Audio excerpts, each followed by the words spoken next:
invitation, and we are happy to have you with us. I want to first ask you, who is Joram? Walaikum salam, Ahmed. Thank you very much for the invitation. It's a great honor for me to be here. Joram Van Klaveren was born on January 23 in 1979 in Amsterdam, in a pretty regular family: father, mother, brother, another brother, younger, a sister, a cat. In Amsterdam, I was born and raised there. We're a practicing Protestant family. After I finished high school, I studied comparative religion. I was a teacher for a few years. There happened a lot of things in the Netherlands, especially in my life. Also, when I look at the bigger picture when it came to Islam, I became politically active for the Freedom Party. I became a member of parliament. And in the end, I decided to write an anti-Islam book, which started as an anti-Islam book, changed into this search for God, and it ended up me becoming a Muslim. How was your life in regards to faith? What did you believe in? Before I was a Muslim, I was a Protestant Christian from the Reformed Church. We read from the Bible, we all got biblical names, we were all baptized, we went to church, etc., etc. So we're pretty Christian in that way, in that sense. Of course, I believed that there is a creator, I believed in heaven, hell, I believed in angels, revelations, and of course what separates the Christians from the Muslims is that I believe that Jesus Christ was the Son of God. In a more philosophical way, I believed he was God himself, of course. I believed in the resurrection and crucifixion of Christ, of course. And I believed in the atonement. But because the Trinity is a very complex concept, whether you believe it or not, it's still very complex. Because if there is a God in the Bible, it says God is eternal. But if you are eternal and you die, you cannot be eternal, immortal at the same time. So that was something when I was a little older, 16, 17, I started questioning things like that. It's not very logical. I talked to many priests, preachers, even rabbis, and the answers I got weren't very satisfying. That made it for me kind of complex, and in the end I had some doubts about stuff like this, but I said, well, I set it aside and I thought, okay, I just believe it, and perhaps I'm not smart enough to get the whole picture. And I still believed in God. I still believed that Jesus was a very important person. I believed he was the Son of God, but how it exactly was, I left it for what it was. How and why did you decide to write an anti-Islamic book? After high school, I went to university and I did comparative religion. And the remarkable thing, I think, was that the first day of me going to college was September 11, 2001. Already thought, okay, these Muslim guys are kind of crazy and this religion isn't the truth. Then a few years later was this guy in the Netherlands called Theo van Gogh. He was a famous filmmaker and he was killed in the street. He was shot and they tried to slit his throat and they put a knife in his stomach with a letter on it for another girl, Ayaan Hirsi Ali, and it said, "You are next." So it strengthened my anti-Islam feelings in such a way that I thought, well, I have to become politically active to do something and stop this evil of harming our country. You started politics because of Islam? Yeah, and that really had to do with Islam. That was the reason that I wanted to write a book, to explain to people why Islam was a danger for the world. When I was writing my book, like I said earlier, the questions, the doubts I had about Christianity popped up again. And that was about truth, of course, because I was a believing Christian guy. And yeah, the Christian questions I had in the end were answered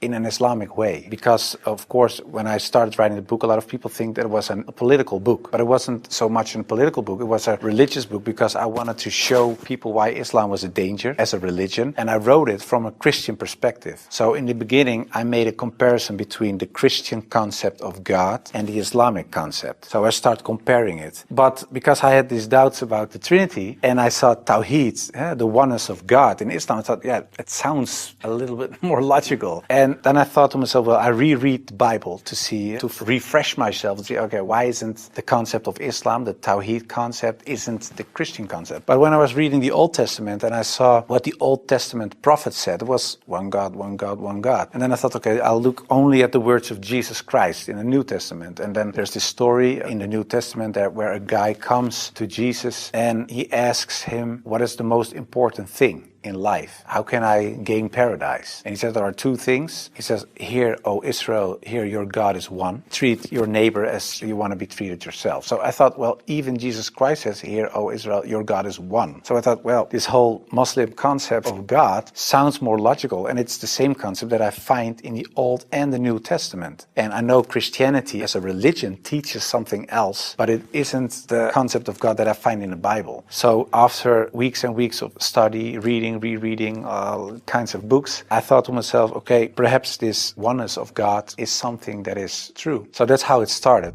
What resources did you use while doing your research? Because I was kind of shocked, I started writing to several authorities on these religious matters. And one of the guys that I wrote to was Sheikh Abdul Hakim Murad, and he's a professor from Cambridge University. But in a way, it was kind of strange, of course, because I was a politician back then still. I was writing an anti-Islam book with an anti-Islam purpose. And I'm asking this Muslim professor from another country, can you help me?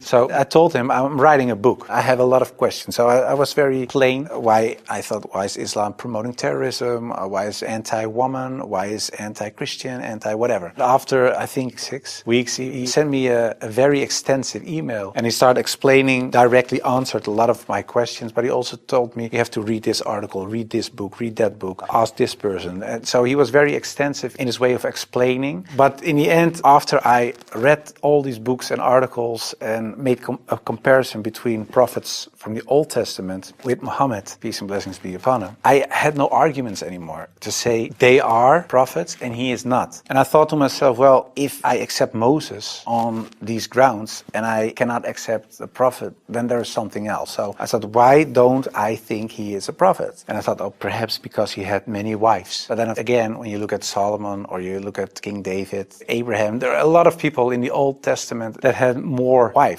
And when you look at even outside of the religious books, culturally in Europe, in Africa, Asia, everywhere, there were men with several wives for several reasons. So I thought to myself, well, that cannot be a reason either. So one by one, all these reasons fell. And in the end, I thought, well, I have to say all of them are not prophets. But I didn't believe that because I thought, well, the things they did, they said, the miracles that happened, etc., they were confirmed in what they said and what they did. So they are. And then I said, well, then I have to accept that Prophet Muhammad perhaps is a prophet too. So I was doubting it. So first I thought, well, it's the most evil person I know because of the history. Then I said, well, perhaps it's not that evil, but he's not a prophet. And in the end I started doubting, perhaps he is a prophet. Yeah, that took, of course, me reading a lot of books again. And the one thing that I think was very wise of Abdul Hakim Murad to say was, he said, well, the books you read about with the anti-Islam arguments are written by non-Muslims. He said, if you want to know more about Christianity, you don't read books from atheists. You start reading the books from the Christians. Why do they believe this? What are the arguments? So that you have to do the same with Islam. So start reading Islamic books from Islamic teachers, from Islamic scholars, etc. And then you can see, if you compare the books on the same topic of people who are Muslim and wrote those books and non-Muslim, you can see where they took the wrong turn, where they translated words in the wrong way, sometimes perhaps even not on purpose, but just because they didn't know, where things are added, where things left out of it. So, and in the end, you see there's this other religion almost created because of all these things. And that's what I did. And that's what I also did with the life of the Prophet, because I read a book from Martin Links, The Life of the Prophet, based on the earliest source of Muhammad. And it was written, of course, by a convert. And his way of reasoning, his way of telling, his way of writing appealed to me because it's culturally the same thing. How do I approach a certain topic, etc. And it was the first time that I saw him not so much as a warlord, because that's the picture I had in my mind, but I saw him as a father, and I saw him as a friend and a teacher, and so much more. And so, yeah, I saw the person and his character, and I said, well, I can say a lot, but I cannot say that this is not a good man. So his character persuaded me to read more and to want to know more.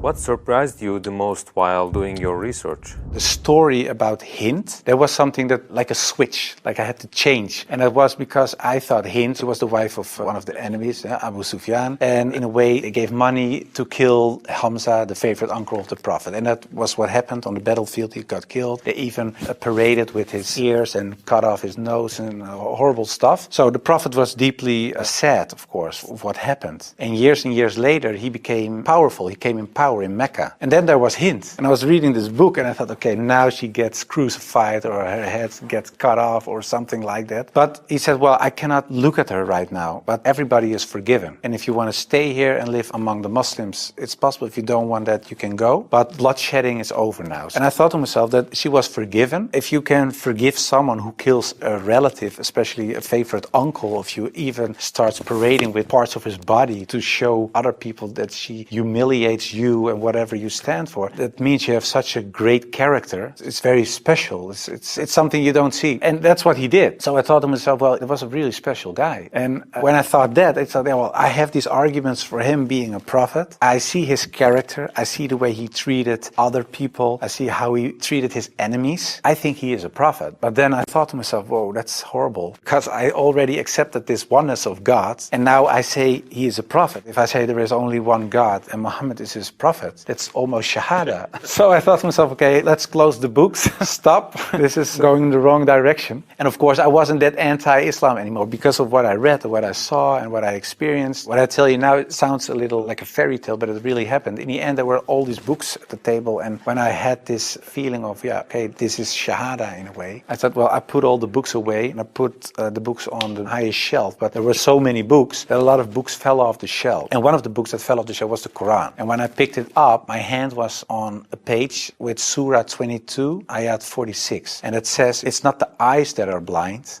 but the hearts.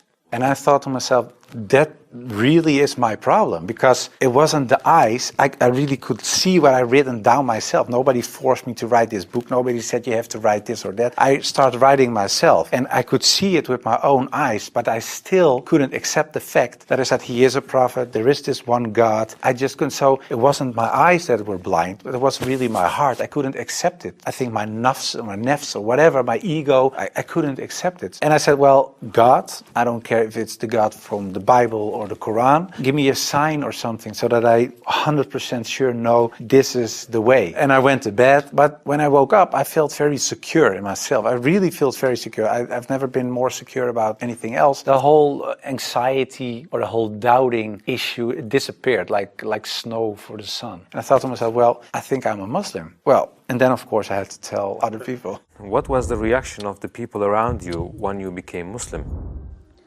Assalamu alaikum, brothers and sisters. We saw that 80% of our audience, including this video, are not subscribed to our channel.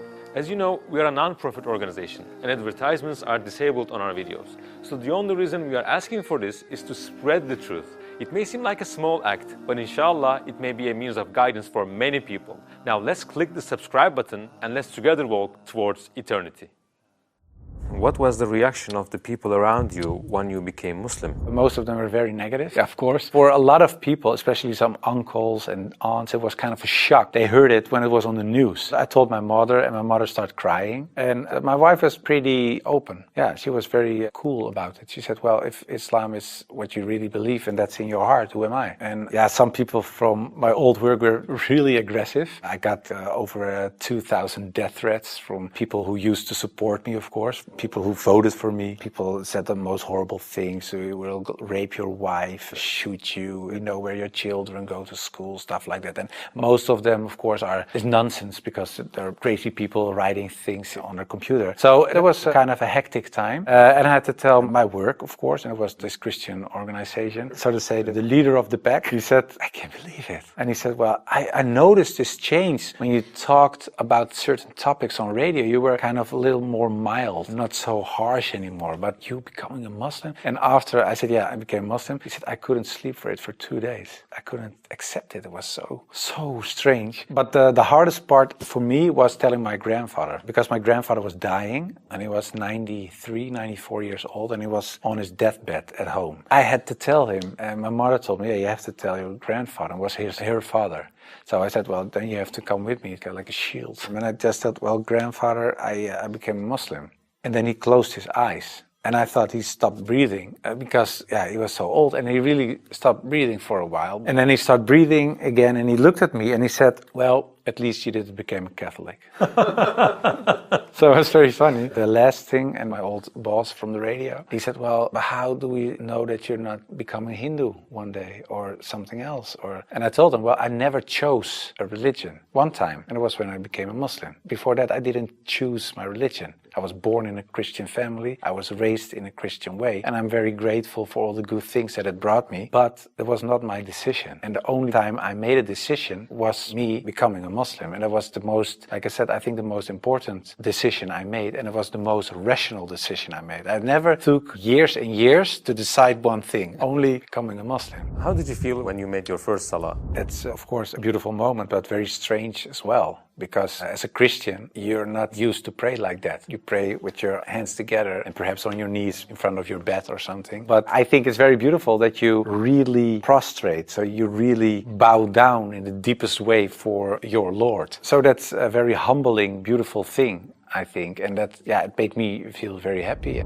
What were the 3 biggest challenges you faced when you converted to Islam? Well, becoming a Muslim, of course, was a big challenge because I had to tell the world and family, and that was a big challenge. The part of thinking that it would be very hard to become a Muslim because, especially as a Protestant Christian, there aren't so many things you have to do in a religious sense. As a Muslim, in terms of practice, so it is required to pray 5 times a day. It's required to eat in a certain way. It is required to think in a certain way. You have to be the best in a way every moment because of your relation with your Creator and because of the fact that you have to pray 5 times a day. It's a constant reminder in a way of the Creator, so that makes you much more aware of the fact that you have a Lord than as a Christian. That's how I experience it. And I thought to myself, whoa, 5 times a day praying, I cannot do this, I cannot do that, I have to do so that made it hard in the head. But after I became Muslim, it wasn't hard at all. Are you raising your kids as Muslims? Well, you try, of course. I don't know, when you're really raised as a Muslim, I think it's a very difficult job, especially in these times. Of course, when I married, I wasn't a Muslim. You promise in a way that you raise your children as Christians. So after I became Muslim, I'm not raising my children as Christians, of course. If the kids have questions about Christianity, they ask my wife, they get Christian answers. And if they come to me, they get Islamic answers. But most of the time, she says, ask your father. And my wife cooks halal for everybody, so that's very sweet. She says, well, I'm not going to cook 5 meals,